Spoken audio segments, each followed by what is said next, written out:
someone I've known for quite a while who was legally trained, who was practicing as a lawyer, has popped up. I mentioned my book to him, and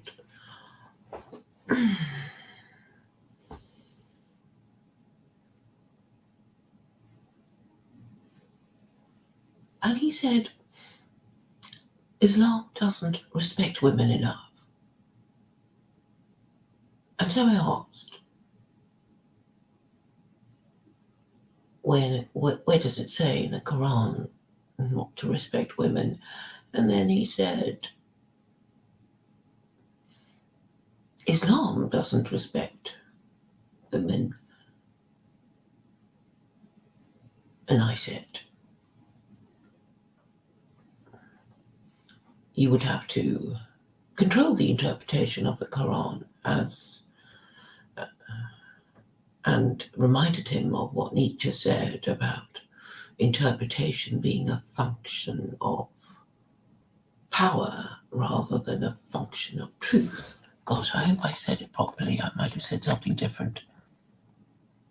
Yes, as Nietzsche said, interpretation is not a function of truth but that of power.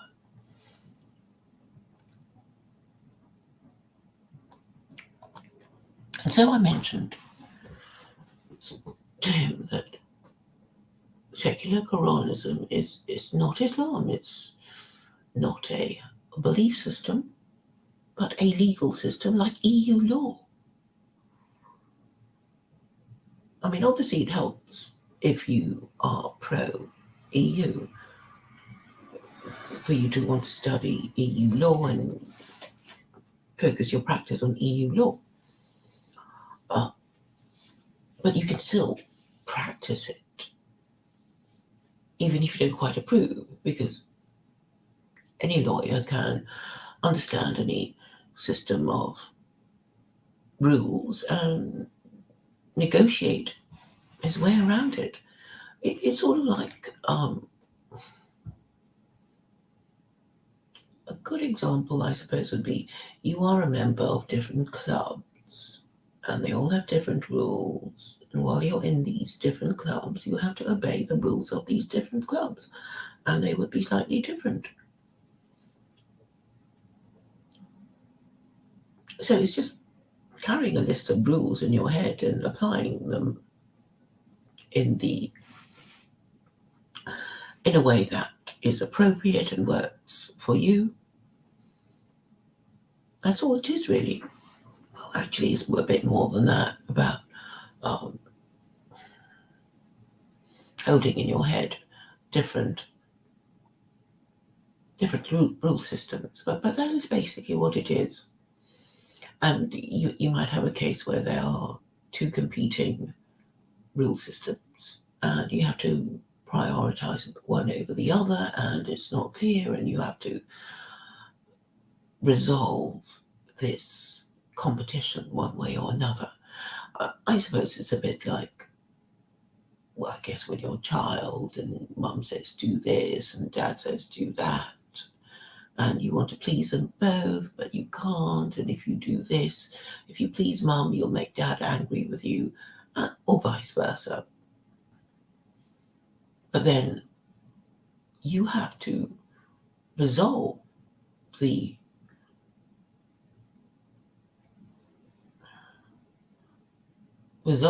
question of which rule system you want to obey, which competing, which conflict of interest. You have to work out how you want to resolve your conflict of interest. So, I mean, a good example of a conflict of interest is, you know, it's like knowing on which side your bread is buttered. You will favour the person who pays you, who employs you, who provides for you. You feel instinctively that you owe that person some loyalty, and if you don't, that whatever you received from that person will be withdrawn. Love or income or privileges, etc. And so in some way you have to resolve all these conflicts of interest, and these are what are called moral dilemmas.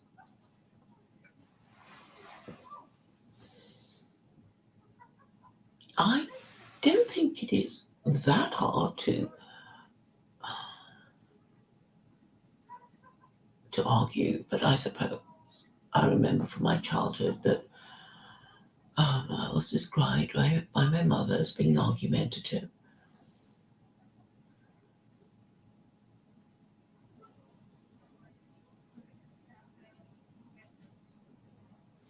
But there are so many competing priorities that you have to resolve. Who do you obey? Why do you choose one rather than the other? Is it rational? Is it moral? Is it based on the truth? Is it based on anything real? And I suppose you are familiar with the arguments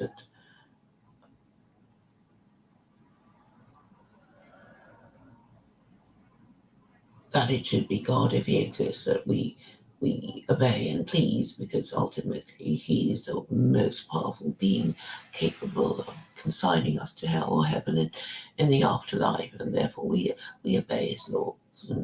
And this may not please us because we all feel that by obeying his laws we deprive ourselves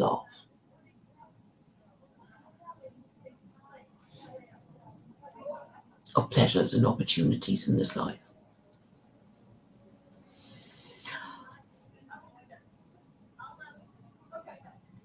But they can be resolved, really.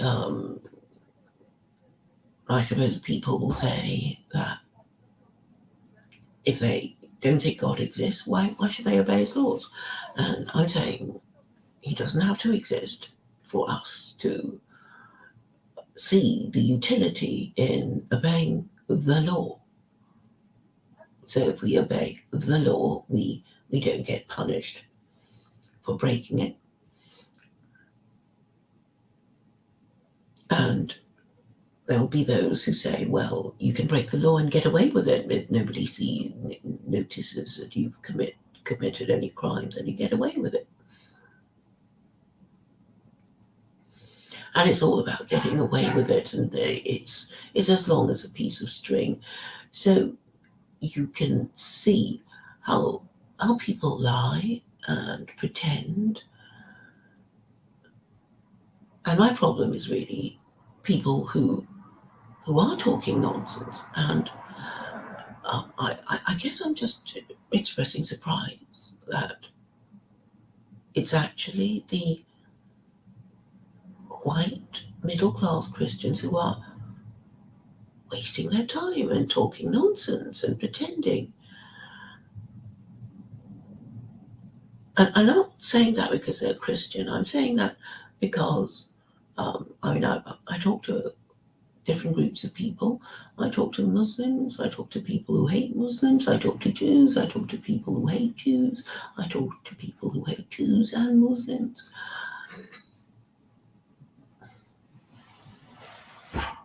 So I like to think I have a pretty good idea about what motivates all these different people. So my latest focus of investigation is really the white post-Christian middle classes. And I'm saying they're neurotic because they talk nonsense. They haven't the wherewithal, it seems, to discuss politics for any length of time. In fact, Paul van der Klee, I think it was his stream yesterday with 3 hours of talking about the difference between a troll and a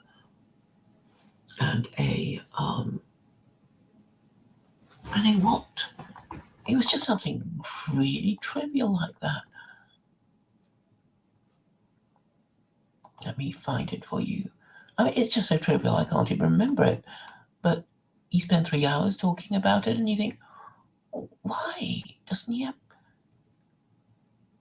better things to do?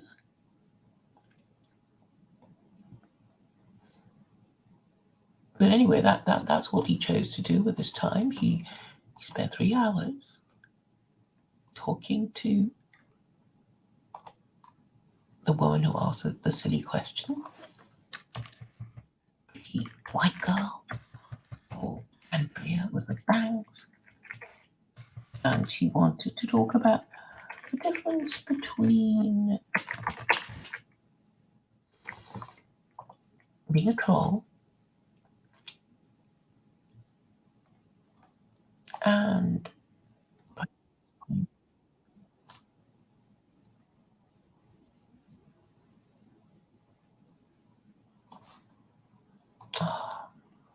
maybe you're not looking in the right bit.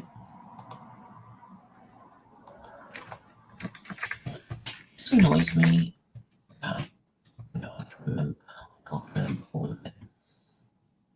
Okay, here we go.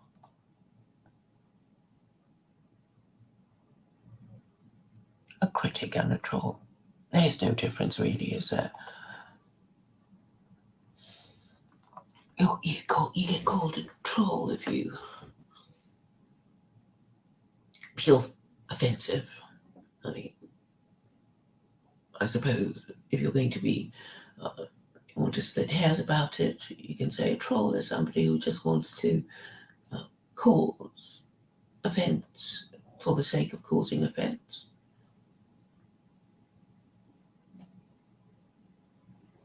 Implying a degree of malice, and a critic genuinely wants to criticize you for the way you do things because, and there would be a reason, there would be a proper reason. I don't think I'm a malicious sort of person. I I like to think I have reasons for doing things, or if you were to ask me, I would give it to you.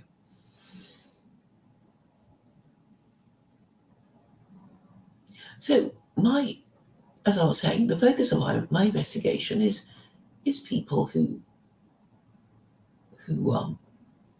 really they literally talk nonsense, and you think, but why do people listen to them? And then of course I have to ask why I listen to them. And I'll give you a reason. The reason is I want to know why so many apparently educated white middle class people gather together online to talk nonsense to each other. Why would they do that? And is this really a class thing? I mean, you don't.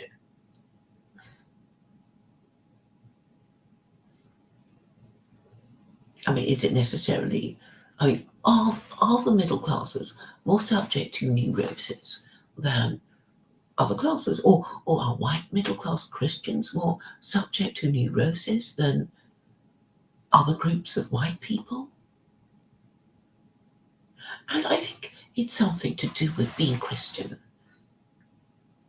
and white and middle class, but I think the isolating factor is to be Christian, because okay, let's just assume, okay, I started out really talking to I guess mainstream people, conservatives, liberals, and then fringe people who who deny the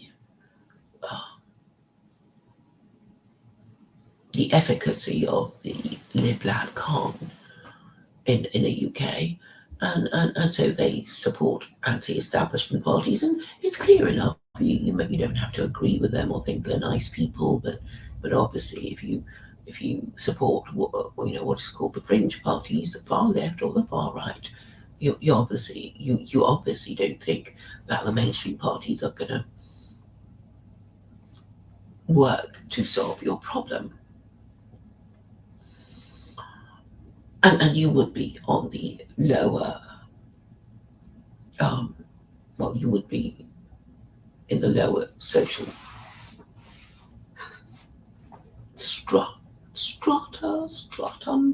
stratum. Well, yes, okay, let's just say there's sort of more than one kind of lower class people. The lower middle classes are the ones who are often mocked, and the people right at the bottom.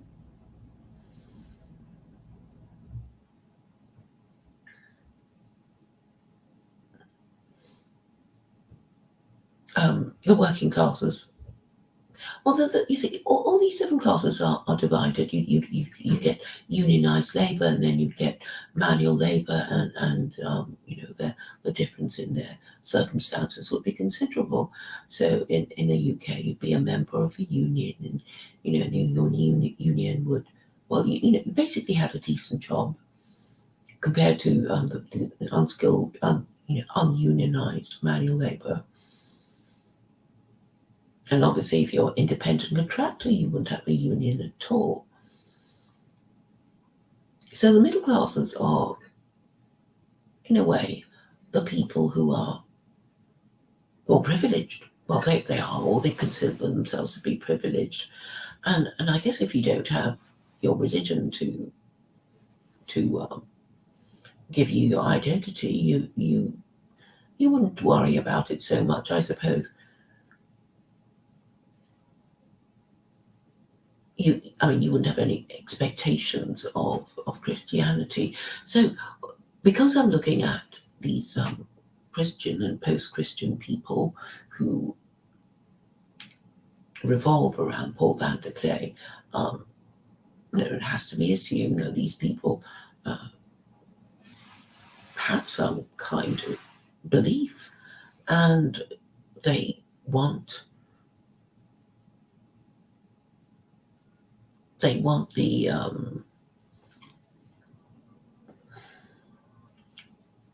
want to have the benefit of a religious community, and if they don't go to church, they will have um, they will they'll have it at one remove. So they'll just listen to their pastor. In the case of Paul van der Klee, and he and gather together as a kind of online congregation, and he is popular with. Well, okay, if you're already Christian or post-Christian, you'd have some idea of family and religious beliefs, even though they're more honoured in the breach than the observance. And so what I think I'm seeing is the breakdown of a group who are basically talking nonsense to each other, but still consider themselves to be more privileged than other middle class people who don't go for that kind of nonsense. And because they are uh, graduates, they can talk at great length about just nothing in particular. And the slower, more stupid people will think they said something clever when really what they've done is just regurgitate, old vomit, basically, because nothing Paul van der Klee can say will change anything of the way America is going. So, but he instinctively senses that the words are buzzwords like uh, spiritual home, and then he knows that these homeless hobos will come flocking to him from well, from across oceans, from across continents. They'll do that.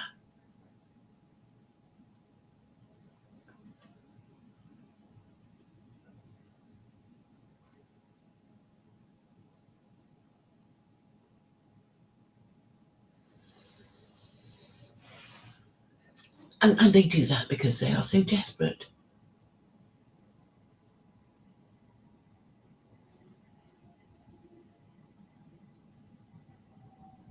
Why are they?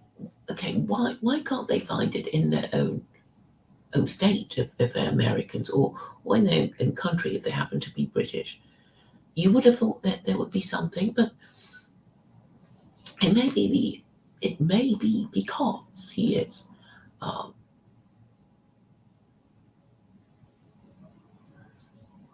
he has a degree of independence. He can more or less, well, not more or less, but to a greater degree than other denominations. He can um, talk about the things he means, because the great centralization of the Catholic Church and the Anglican Church means that you really can't step out of line too much in the way of sermons and the way you conduct services and everything.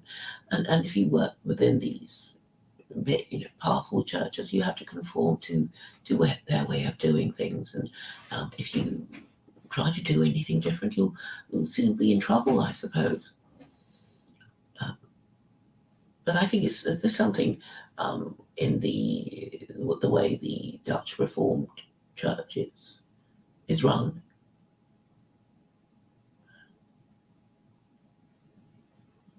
The Calvinist Reformed Church is run that gives it a degree of independence that does not exist in the Episcopalian and Catholic churches in America. I hope I'm reasonably correct in saying that. And I do understand that, obviously, if his father was also a pastor, he wants to carry on, but it must be very hard when hardly anyone is Christian, and you can't really tell anyone off, or they'll leave. That's the thing, that they have so many more degenerate options now. All these other churches who are LGBT, flying the flag of LGBT. People have the option of shopping around for a church. So Sir Paul van der Kleet treads a thin line between saying what is socially acceptable, but also dog whistling to the people who don't agree with all, the woke shit. And his methodology is to use these buzzwords, which he does to great effect. And this is how it works. And and then the rest is nonsense. It doesn't, he doesn't have to declare his position on Trump, or, his indictment, or, anything like that. He wouldn't dare.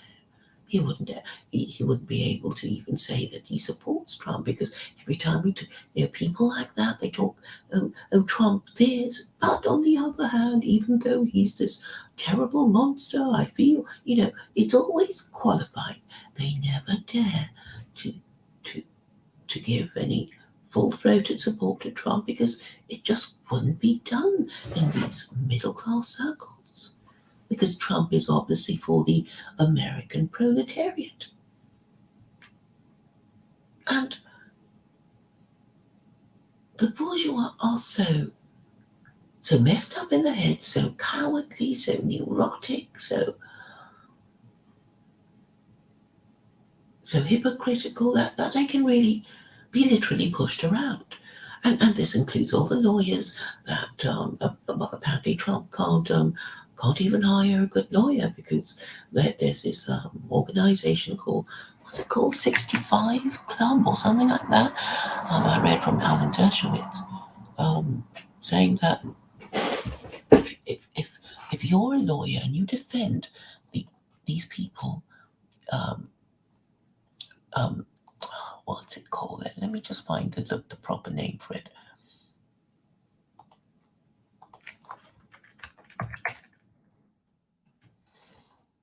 I can't try and find a decent lawyer. The 65 Project. He says there is a nefarious group that calls itself the 65 Project that has as its goal to intimidate lawyers into into not representing Trump or anyone associated with him.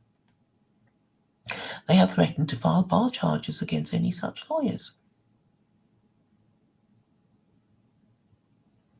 When these threats first emerged, I wrote an op-ed offering to defend pro bono any lawyers that the 65 Project goes after. So the 65 Project immediately went after me and contrived a charge based on a case in which I was a constitutional consultant, but designed to send a message to potential Trump lawyers. If you defend Trump or anyone associated with him, we will target you and find something to charge you with.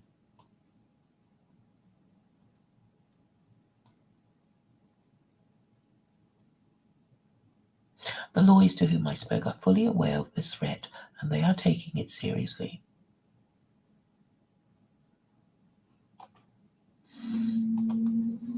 But these mentally ill retards, as I call them, they want to talk about nonsense. They want to be... it's not even entertained by somebody called Griswold Grimm, who, well, I do actually want you to go and have a look at his channel. I don't mind promoting him a bit, and just come back and tell me if you think he is talking complete nonsense. He is literally talking shit, isn't he? But they go, and these people who go to his channel are middle class, educated graduates, and they listen to him show his shit, his sort of woo-woo magic music, his dice rigmarole. I've suggested that he, instead of doing his, do you choose wisdom? Do you choose protection? Do you choose piss? Do you choose shit? Or whatever, I can't remember. He just swallows it, all three of them. I think it's three of them. Instead of wasting our time, and then he plays, some little clip of a stream that says nothing, and then it suddenly abruptly ends. But there's always John Vervaeke, there's always Jordan Peterson, there's always Paul Van der Clay talking something or other. So, what's he up to? He's monetized. You can buy him a coffee. I guess that's what he wants. To be paid for being himself, talking nonsense. I think he's supposed to be some kind of pagan or something, but anyway, Paul Van der Clay entertains everybody. You don't have to be Christian. He'll be nice to you and look concerned and nod away while you talk your incoherent nonsense. And this is what he does. It would drive me crazy. And maybe this is it. This is how they roll. They pretend there's sort of really important stuff to talk about if you're an American, but they prefer to talk shit and play woo-woo magic music. And I guess what I'm trying to say is that the people in the classes lower than they are, they start from a standpoint. I know, they're a bit racist, anti-Semitic, Islamophobic, but at least they say, well, I don't like this. I don't like him. I don't like her. I don't like them because, and they'd work through their problems. And somebody might disagree, like, well, maybe they're not responsible, or, there will be some kind of coherent exchange of views. Even if you think, they are silly people, how it's all going to go. But it would be about something. But these people, I just don't know. I mean, is there a name for it? I mean, verbal diarrhea, the word salad. I sort of feel like um, that, that if you worked in a mental health unit, this is the kind of conversation you get from the people. That they would just talk to each other. It wouldn't make sense, but occasionally one of them laughs, and then somebody says maybe a few phrases that you might think sort of make sense, and then it just goes back to gibberish again, and then they'd all laugh, and you'd think they're having a wonderful time, and then if you try to ask them like, "Ooh, what was there a takeaway point?" and then they'll get really angry with you. And the thing is, Paul van der Klee dropped by on Grim Chris's channel. And it's like he's doing the rounds, like some kind of psychiatrist doing his rounds in his psychiatric ward. Something like that. And I suppose I think, why? There's stuff to be doing. There's stuff to be saying. So why do you just piss your time away talking shit that no one knows about, nobody can understand, except there's a new word, and this, I can't remember what it was, but shallow throws, or you know, or some neologism, and that's how they know who's in with the group and who isn't, and it doesn't really matter. They just want to talk gibberish to each other, and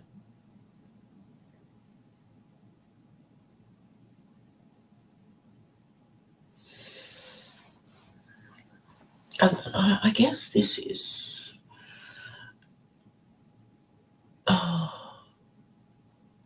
This is the middle classes. I was telling you about this friend of mine. What he does is there's maybe 1, 2, 3 exchanges, and it's like that's all they can do.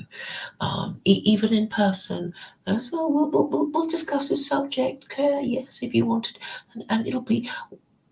I get to say one thing, he gets to say another, I get to say another, and then that's it. That's the end of it. Move on, change the subject. And this is how they work too. I mean, Paul van der Klee was giving advice on that stream about trolls and critics,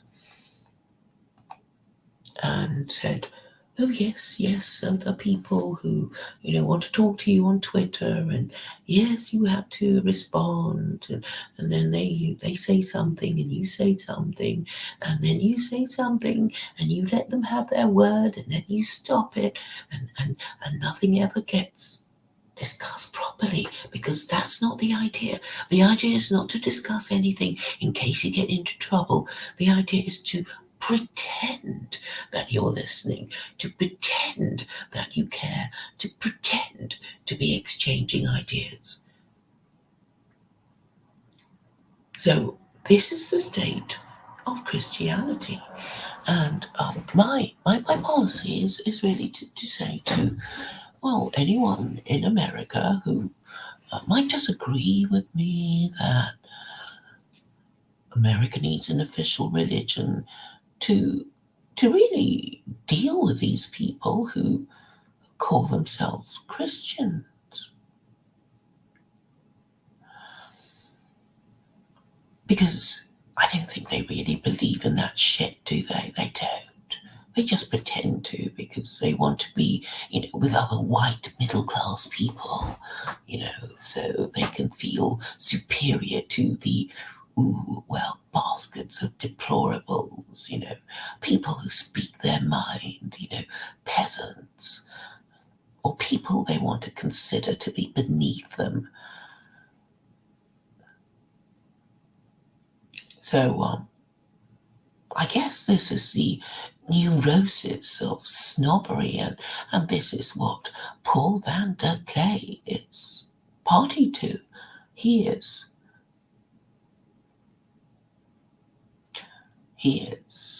the teeth, the cog, the wheels of this machine of cowardice and hypocrisy and denial with its avuncular persona that, all these lost boys.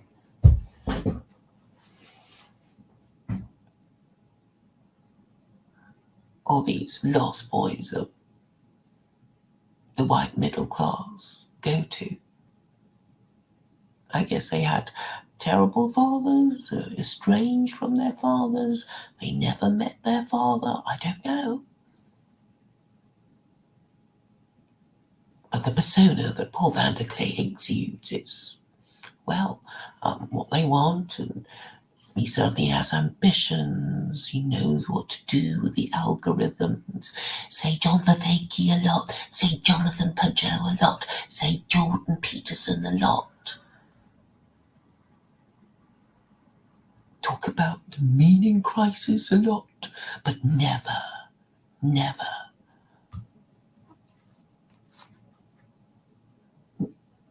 discuss its causes. Ooh, we don't know. We don't know the meaning of meaning. And anyway, that's how grifters grift, I suppose. You pretend you have meaning. You get your, the people who admire, the people you tolerate, people like Grimm, who, I guess he has a certain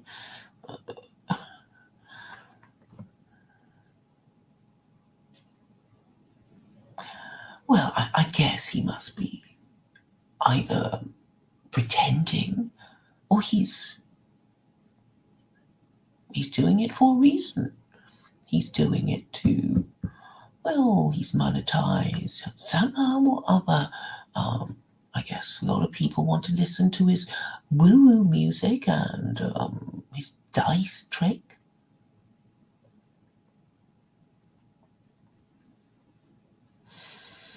Yes, Jay Walker approves of Paul van der Klee, but then Jay Walker talks about nothing. That is also his thing. This is what I've noticed with these Christians. They really talk about nothing, and it's their kind of display of status.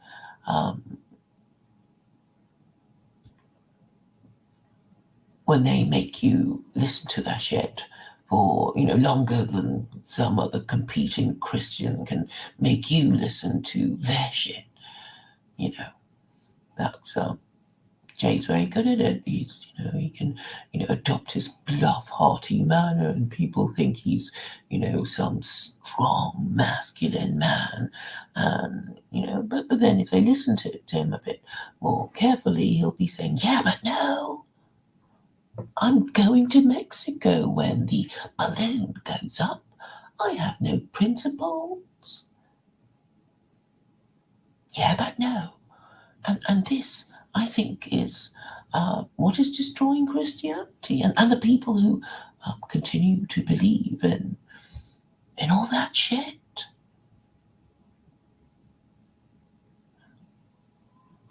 So, for believing people, I don't know. There are probably lots of Jews who only pretend to believe, and lots of Muslims who pretend to believe.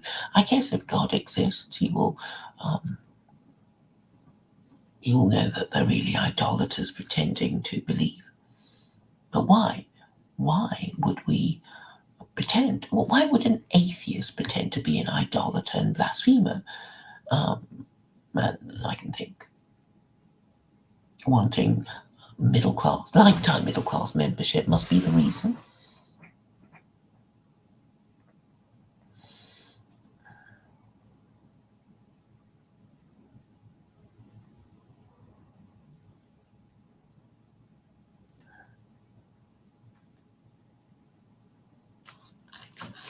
So while people don't quite agree with me. I think I make sense. I mean, I think I like to think all my videos, there is some takeaway point.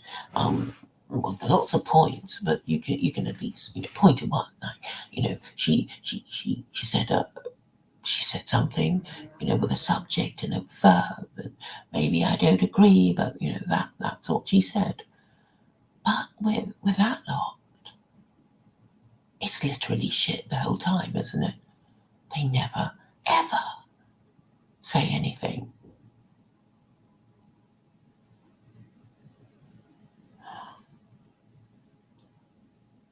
And this is apparently the Christian way of doing things. The babbling of nonsense, the competition to waste as much of your time as possible as a display of their status. I could talk about the difference between being a troll and a critic for 3 hours. Yeah, 3 hours. If there's a pretty girl in the stream. While just ignoring questions, not discussing subjects, like, oh no, we're not the people who discuss these things. Oh, we can't discuss that sort of thing. Oh, we just don't talk about these things. No, no, no.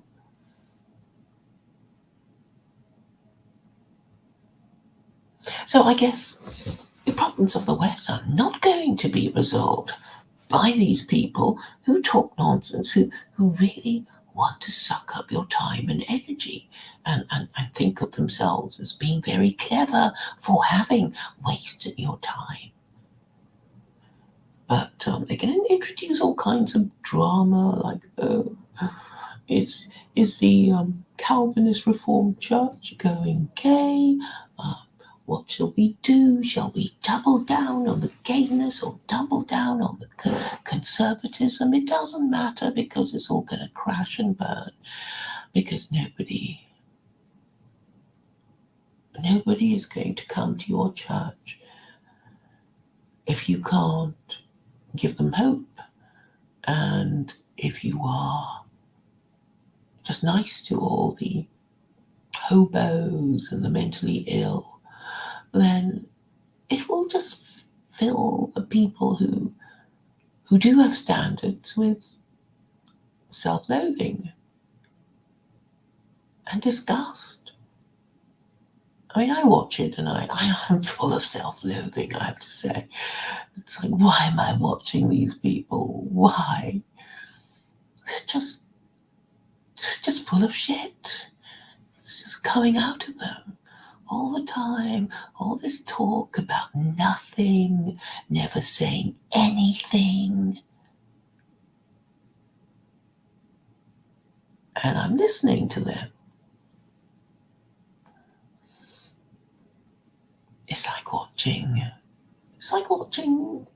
something rot away. The fast forward, pictures of, I don't know, piece of meat, and then it just becomes infested with maggots, and then it's all maggots, and then even the maggots are gone. And this is what I'm looking at when I look at Western civilization, especially the middle classes, who still think of themselves as Christian.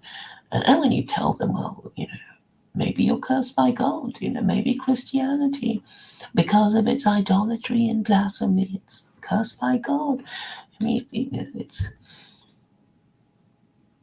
not unknown. It's not an unknown concept. Deuteronomy is all about being cursed by God. But they don't really believe in it. They just don't.